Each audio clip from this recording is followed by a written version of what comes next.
ટેકાના ભાવે મગફળીની ખરીદી પૂર્ણ થઈ છે। અત્યાર સુધી સૌથી વધુ 12.23 લાખ મેટ્રિક ટન મગફળીની ખરીદી થઈ। રાજ્ય સરકારે 3.67 લાખ ખેડૂતો પાસેથી મગફળીની ખરીદી કરી છે। 8,295 કરોડ રૂપિયાના મૂલ્યની મગફળીની ખરીદી કરવામાં આવી, ત્યારે મગફળીની ટેકાના ભાવે ખરીદીમાં 6,600 કરોડ રૂપિયાની અત્યાર સુધી ચૂકવણી થઈ છે, તો 270 કરોડના 55,213 મેટ્રિક ટન સોયાબીનની પણ ખરીદી થઈ છે।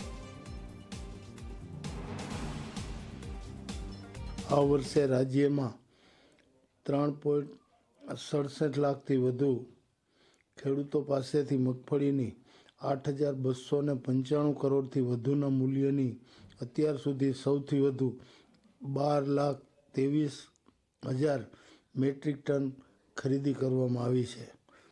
સિઝનમાં મગફળીનું મબલખ વાવેતરને ઉત્પાદન થવા સાથે બજાર ભાવ કરતાં મગફળીનો ટેકાનો ભાવ મણે રૂપિયા 250 થી 300 જેટલો વધુ હોવાથી ખેડૂતોએ ટેકાના ભાવની આ યોજનાનો મન મૂકીને લાભ લીધો છે।